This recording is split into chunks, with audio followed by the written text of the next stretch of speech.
There was a time I used to feel very insecure about my physical features, about my voice, my face, the way I talk. And it's sad because these things make me unique. These are the things that are so special, so beautiful, that I get compliments on it. But while growing up, there was a time that I also used to get annoying remarks on it.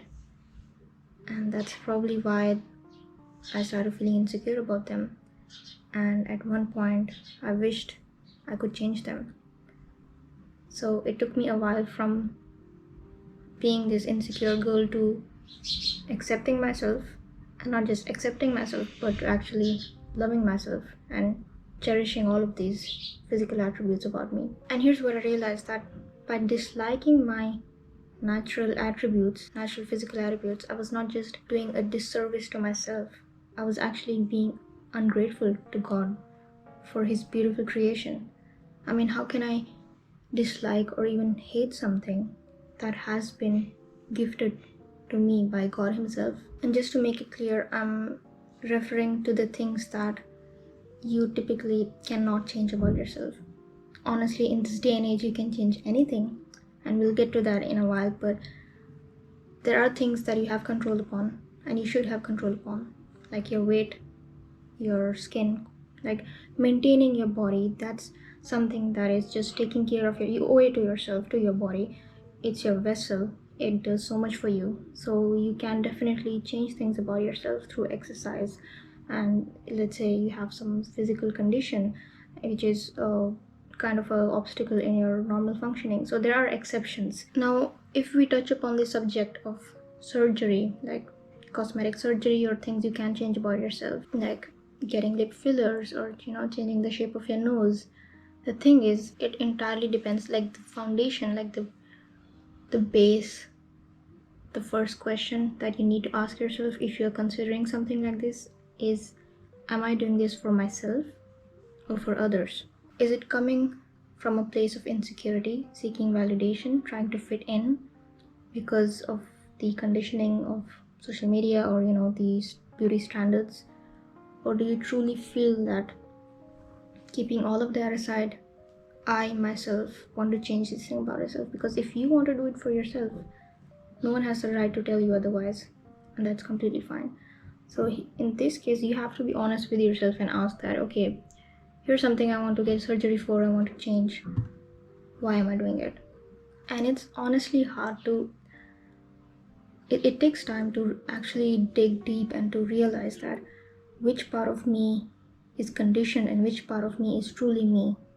Because social media has done so much damage. Like, I bring it up in every video, but just to give you a glimpse of how bad it was for me, let me share my story with you about Snapchat. So just to give you a background, I used Snapchat for almost 6 years. That was the only social media app that I was using actively, because I never really used Facebook or Instagram. And in the beginning, when it was launched, it was quite harmless and cute and funny. It had all of these dog filters and cat filters and rainbows coming out of your mouth, and it was fine. And even the explore section on the right side had all of these recipes and things that wasn't, it was just entertainment, like a usual teenager would enjoy all of those things. But gradually, what I realized as years went by, it turned into something that I genuinely believe is a propaganda. The filters that you use now, every single one of them changes the face, changes your face. It changes the shape of your face, it changes your lips, your nose, your eyes. It just makes you look like a completely different person. And at first, I would just use the filters for the color grading or something, and I would just look at myself like, whoa, who is that person? Like, you get shocked but when you see a version of yourself that's not real, which is kind of fit into the beauty standard that you see today. And at first it just seemed very harmless, or it was uncomfortable at first, and then what happens is you use it consistently and you get used to it, and then there comes a point where you need it. When you just remove the filter and you look at yourself like the original no filter picture, and you're like, you know what, I'd rather use the filter. And then there came a time when I would look in the mirror and all I could see was flaws. Why? Because Snapchat or all of those apps convinced me that, and it makes me angry. It frustrates me that how dare you tell me that my lips should be fuller, that my cheeks should look like that, my nose should look like that. Like, who even cares? Obviously, they care. The creators, the people behind all of this, because they want you to feel insecure. The entire makeup industry, the entire cosmetic, and all of this, the beauty industry would just collapse if we truly realized our worth and our value. This is why they need us to feel insecure. Capitalism thrives on our insecurities. I am 25 years old now. I realized this 2 years ago. I think I started like around 23 years of age when I actually started being aware that, wow, this filter, I don't really feel comfortable, and I actually started realizing how it's affecting my self-worth. Now imagine a 15-year-old girl. Do you think she has the mental maturity or even the self-control to not use Snapchat? Because her friends use Snapchat, there is peer pressure.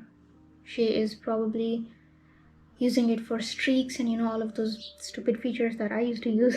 But she may think that Snapchat is free. We all think social media is free, but is it actually free? Because it's costing us something. It's convincing you that you are not good enough. You're not good enough, hot enough, pretty enough, beautiful enough, tall enough, short enough. The list goes on.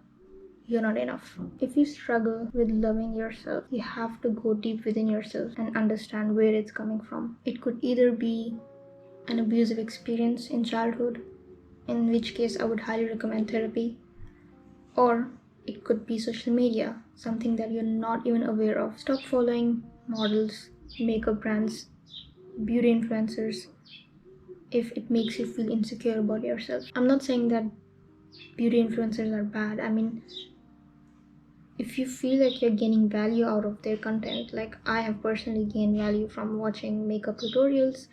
I've learned a lot about self-care ideas and good skincare products through beauty influencers. They have their own value. But if you feel like following them makes you feel insecure about yourself, just ask yourself, how does it make me feel following this person, this person, this person? If you feel like you're gaining value out of it, if it doesn't negatively impact your self-worth, then feel free to follow them. If you're so at peace with yourself, with your physical body, which is something that we all should aim for. But unfortunately, I am admitting that maybe I'm not that strong, or maybe I don't have that sort of self-love yet to not be affected by watching all of these models or all of these perfect pictures on social media. Because honestly, it's all filters, it's all makeup, it's all cosmetic surgery. There's even an app called Face app. I've heard of it. I have no idea what it is, but almost more than half of what you see on Instagram is not real. And once I started actually loving myself, I became very conscious of how I would spend my money. I started spending less on makeup, but more on skincare products. I would rather buy a dermatologically recommended cream that's good for my acne, that will treat my acne, than to buy a foundation that would conceal that acne. Now, whether or not you want to completely eliminate makeup is completely your choice. Obviously, personally, I still wear makeup. I'm wearing makeup right now. The point is, how much of makeup do you need? Honestly, like, without makeup, how do you feel? Are you comfortable without makeup, like when you go outside? Or just look at yourself in the mirror, like, how do you feel? Do you feel confident and just at ease with yourself without makeup? I personally think that you have to care about what others think of you to some extent. Because let's face it, you are treated based on how you look, especially from girls. You cannot change everyone's opinion, rewrite history. Unfortunately, we don't live in an idealistic world. We have to be a part of the system. So I think the idea is to just be very conscious about it and to maintain the balance, to not let these things consume you. And I would just like to end this video by saying that if you're someone who's struggling to love your body, then please seek the help you need. Don't take it lightly, and be very aware and conscious of what you consume, both online and offline. Do some shadow work, listen to guided meditations on self-love, read affirmations every day, look in the mirror and speak those affirmations loudly. And I've even made a video, my previous video was about some of the mobile apps that I use that help me in a lot of ways. I've even created a list of my personal favorite affirmations. If you would like to have those, the link is in the description. And if no one has said this to you, let me be the one to say it, that I love you, even if you don't love yourself. If you're struggling to love yourself, I'm telling you that I love you, and I believe that you are divinely gifted with beauty to the point that you don't even realize it yet. So let's realize it together.